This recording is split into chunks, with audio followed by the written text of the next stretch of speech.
Hello everyone. आज second lecture है जिसमें हम लोग वैदिक सिविलाइजेशन या फिर वैदिक सभ्यता के टोटल क्वेश्चंस हम लोग करेंगे। इसमें टोटल 20 क्वेश्चन इसमें भी है। पिछले वीडियो में हमने हड़प्पन सिविलाइजेशन के बारे में पूरे क्वेश्चन कर लिए थे। आज वैदिक का पूरा क्वेश्चन हमें करना है। तो 22nd क्वेश्चन है, कह रहा है कि the Purusha Sukta which explains the origin of the 4 varnas is found in which Vedic text. पुरुष सूक्ता किस वेद में लिखा हुआ है? तो पुरुष सूक्ता हमारा ऋग्वेद में लिखा हुआ है। ऋग्वेद के 10वें मंडल में पुरुष सूक्ता के बारे में लिखा हुआ है। पुरुष सूक्ता के बारे में डिटेल में यहाँ पर लिखा हुआ है। वीडियो पॉज करके आप इसे पढ़ सकते हैं। 23rd क्वेश्चन हम लोग करते हैं।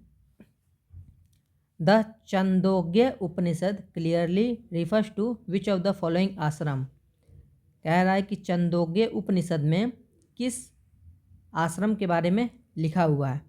तो छंदोग्य जो उपनिषद है उसमें हमें ब्रह्मचर्य, गृहस्थ और वानप्रस्थ तीनों के बारे में देखने को मिलता है। इसलिए ऑप्शन नंबर बी हमारा आंसर हो जाएगा। आप इसे यहाँ पे वीडियो पॉज करके पढ़ भी सकते हैं। अगर आपको क्वेश्चन आ रहा होगा तो अच्छी बात है, नहीं तो थोड़ा डिटेल में पॉज करके इसको पढ़ सकते हैं, कॉपी में नोट डाउन भी कर सकते हैं। 24 नंबर क्वेश्चन है, the Rigveda is a collection of how many hymns. Rigveda कितने भंजनों का संग्रह है?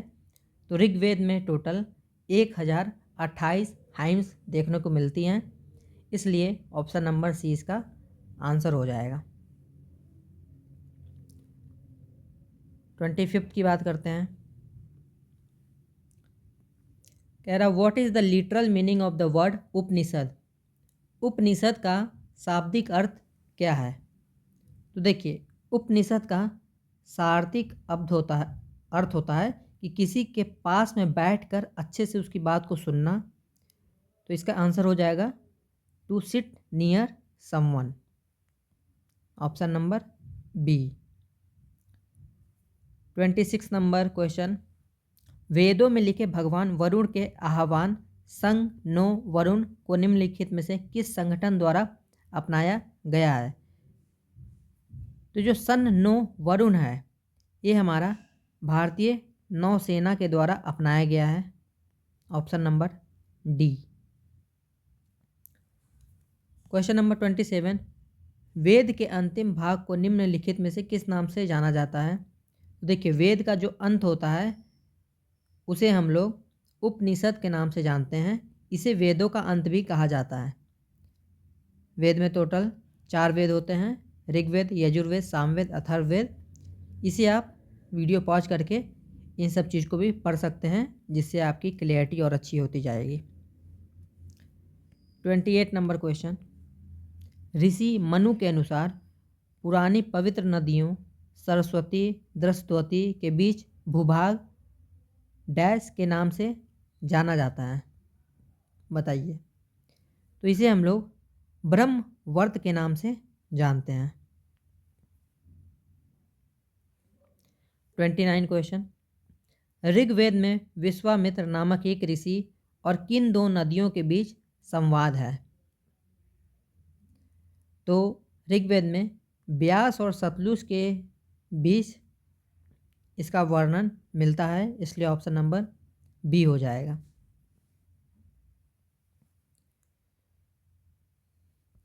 30 नंबर क्वेश्चन पूछ रहा है कि वेद जो आंशिक रूप से एक गद्य कृति है उसे क्या कहते हैं? तो उसे हम लोग यजुर्वेद कहते हैं, ऑप्शन नंबर सी। यजुर्वेद 2 भाग से मिलकर बना हुआ है, कृष्ण यजुर्वेद और शुक्ल यजुर्वेद। 31 नंबर क्वेश्चन, उपनयन समारोह से क्या तात्पर्य है? उपनयन समारोह में क्या होता है? तो देखिए, उपनयन समारोह में बच्चों को जनेऊ धारण करवाया जाता है। जो वाइट कलर का आप एक धागा देखते होंगे उसे जनेऊ कहा जाता है। तो option number C is the correct answer, option number C. 32 number question, सत्यमेव जयते महाकाव्य है, कहाँ से सत्यमेव जयते को लिया गया है? तो सत्यमेव जयते को मुंडकोपनिषद से लिया गया है। Answer C.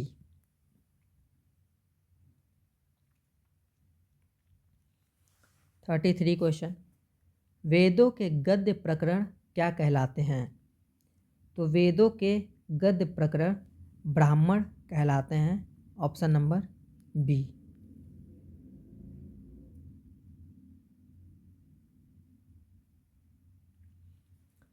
क्वेश्चन नंबर 34, निम्नलिखित में से कौन सा ज्ञान के सिद्धांत पर बल देता है?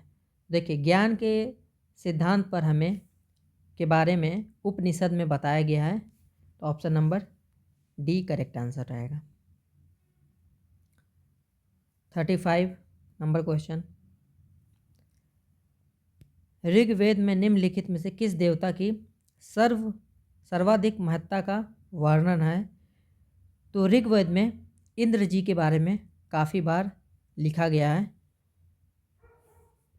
तो ऑप्शन नंबर बी हो जाएगा।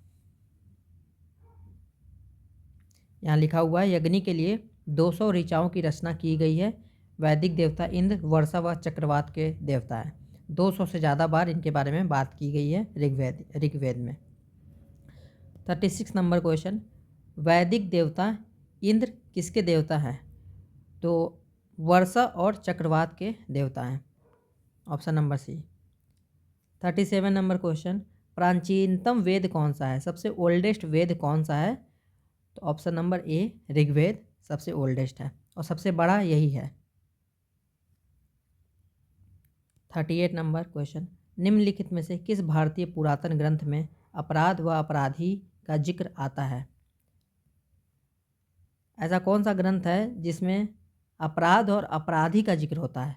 अर्थशास्त्र में भी होता है, न्याय मीमांसा में भी होता है, मनुस्मृति में भी होता है, इसलिए ऑप्शन नंबर डी ऑल हो जाएगा। इन सभी में अपराध और अपराधियों का जिक्र होता है। 39 क्वेश्चन, शतपथ ब्राह्मण और तैत्तिरीय ब्राह्मण _ के ब्राह्मण मूल पाठ हैं, किसके हैं? तो ये यजुर्वेद के पाठ है। ये लेखपाल में आपका पूछा गया क्वेश्चन। तो जो हमारा यजुर्वेद है वो 2 पार्ट में मिलके बना है, शुक्ल यजुर्वेद और कृष्ण यजुर्वेद। शुक्ल यजुर्वेद में शतपथ ब्राह्मण की बात की गई है और कृष्ण में तैत्तिरीय ब्राह्मण की बात की गई है। क्वेश्चन नंबर 40, ऋग्वेद में निहित गायत्री मंत्र किस देवता को समर्पित है? तो जो ऋग्वेद में गायत्री मंत्र है वो सावित्री देवता के बारे में समर्पित है। Option number D. 2 क्वेश्चन और बचा है। पूछा, सर्वाधिक प्राचीन पुराण कौन सा है? तो जो हमारा सर्वाधिक प्राचीन सबसे ओल्डेस्ट पुराण है वो हमारा मत्स्य पुराण है। Option number A. Question number 42, निम्न में से कौन सा उपवेद नहीं है? धनुर्वेद, आयुर्वेद, शस्त्रशास्त्र या फिर योग वेद? तो देखिए, योग वेद हमारा उपवेद नहीं है। टोटल हमारे 4 उपवेद होते हैं, आयुर्वेद, गंधर्व वेद, धनुर्वेद और शिल्प वेद। इसी को स्थापत्य वेद भी कहते हैं, बट योग वेद हमारा उपवेद नहीं है। तो दोस्तों, ये टोटल 42 क्वेश्चन हमारा कंप्लीट हो चुका है। नेक्स्ट वीडियो में हम महाजनपद पीरियड के बारे में टोटल क्वेश्चन करेंगे। Thank you.